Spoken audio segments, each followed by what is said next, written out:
city official and interview him for some questions. Great. What do you do as a city administrator? So I do a bunch of different things. Basically, I help make sure the city runs well. I take the direction from the city council and turn what they want for policy direction and priorities and try to make that happen. And generally just try to solve problems as they come up. Okay. How long have you been a city administrator? So I've been a city administrator for just over 5 years now. I started off way before I was a city administrator as a local elected official, and that's what got me kind of interested in it. And so I've been able to do this for about 5 years now.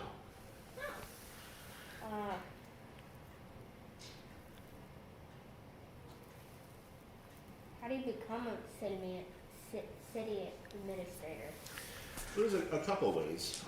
Almost every way involves some kind of higher education. So after you're out of high school, some kind of education, a bachelor's degree or a master's degree in business administration, public administration, accounting, things like that that sort of relate to the things that are involved in public administration, like finance and taxation and spreading out responsibilities among the different groups in a city. So basically that's how you get the education, and then the experience can come in a variety of ways. For me, like I said, I was an elected official, and that gets you involved in making those decisions and understanding all the issues. So I think if you were looking for a job in public administration, getting involved locally on a committee or commission or just helping out in civic organizations is a great way to start. Wait, so you didn't have to go through any different classes, like perks to go up? So that's part of the college process. You'll have my bachelor's degree in the management of criminal justice, but then my master's degree is in public administration. And getting that degree, there's courses in accounting and finance and budgeting, policy analysis and organizational change, personnel, all sorts of things that help me do my job. That's when all the classes come in. Okay.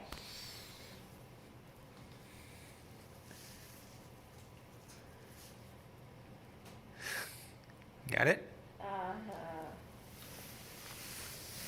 Maybe. Okay, so you did all 4 of those.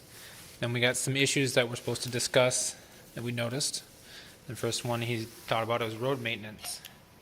How does the city decide which roads to need to repair or maintenance? So that's kind of a question that has a lot of different elements to it.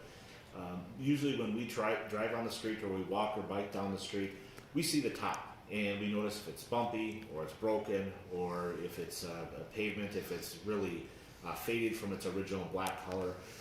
But the reality is there's a lot of factors that go into it. Number one, is it a busy road or is it not a busy road?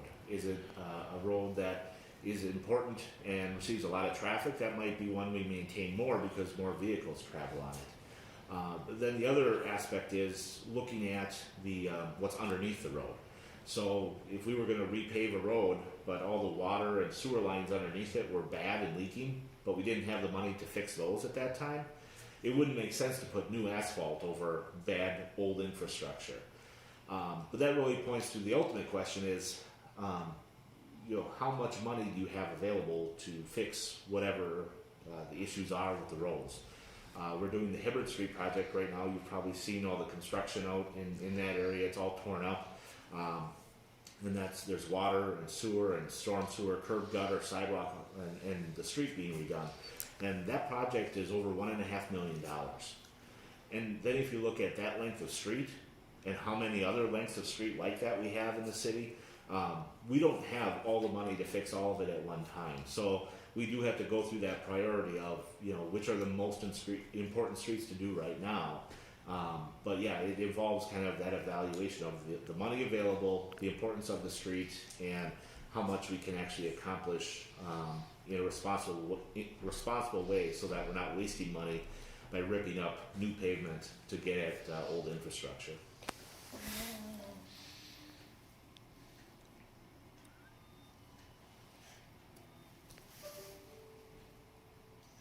Is there anything you can prevent or like something that can make sure the sewers aren't bad or the road isn't bad?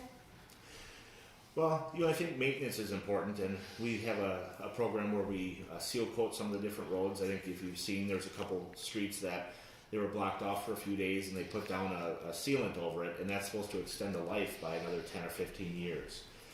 So that helps make the ultimate fix of a full replacement, farther off in the distance at a lower cost. So that's important. Keeping up on things like crack sealing so that the water doesn't get in the cracks and then freeze and thaw and ruin the road. Keeping up on that is important. But the road maintenance is kind of tough because, like I said, if the infrastructure is bad underneath, it doesn't matter what the top looks like. You're going to have to rip it up and waste money. So I think ultimately one of the great ways to prevent maintenance is to do it right the first time and do it a complete job the right way. And so if that means taking up the old water and sewer lines and doing it right, it's going to cost you more now, but ultimately you're not going to have to go back in and fix it later on. So I think that's one of the best ways. Wait, what has been the cheapest road that you guys repaired? So the mill and overlay, so what they take down just the top layer of asphalt on Waterloo Street, they did that this year. That project was about $75,000 to $80,000. So as far as like new asphalt, that's probably the cheapest in the time that I've been here that we've done. The slurry seal and the crack sealing, like you see where they put that thin layer of coating over it, that's in that $10,000 to $15,000 range. So that's much less expensive than a full repavement, but also it doesn't have the longevity of a new asphalt surface.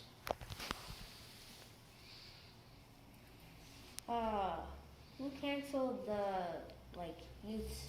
Oh, he's going into youth events public events that are going on now. Right? So I'm going to ask a few questions about that.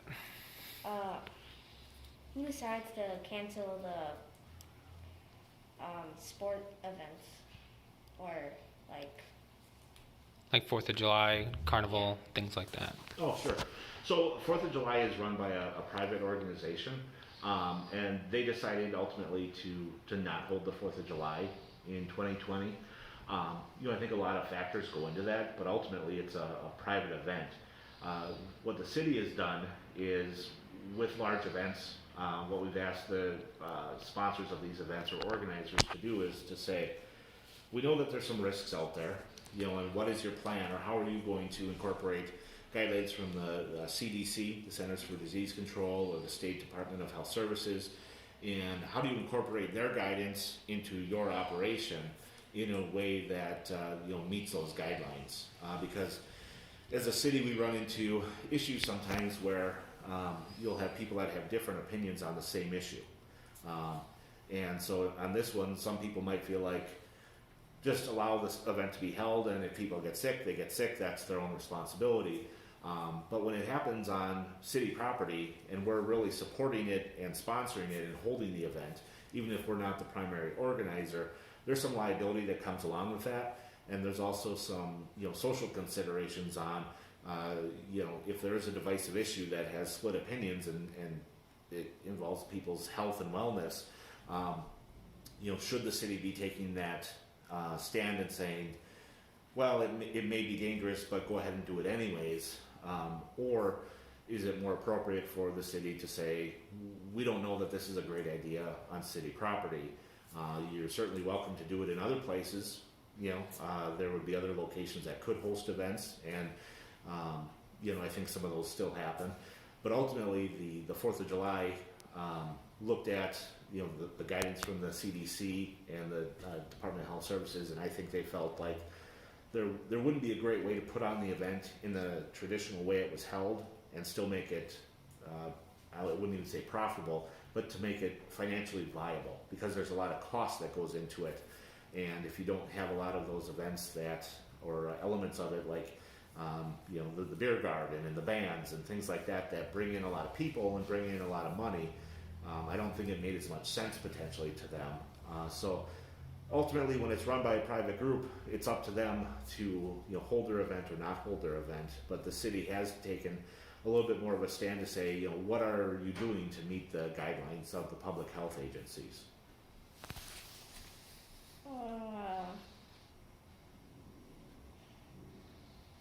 When do you think the whole public events will happen again? I'm not really sure. I was hopeful that we would see things later this year.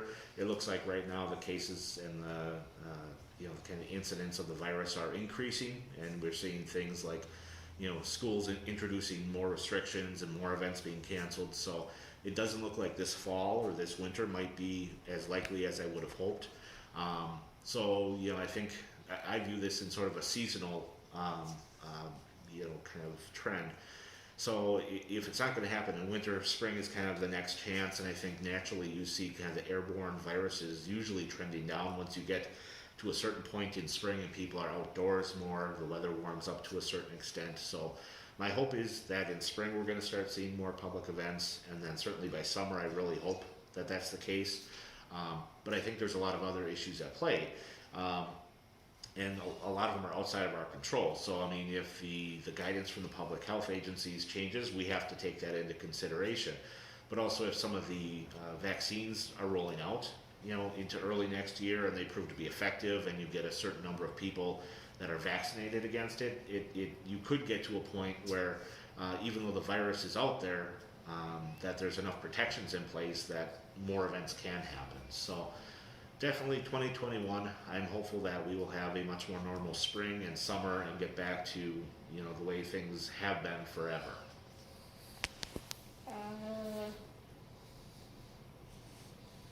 Is that it? Yeah. All right. Well, I want to thank you for your time No problem. and for Thank giving you us for an coming. interview. Thank you. You had some really good questions and really good answers. Right, thank you for coming in and taking an interest. Yeah.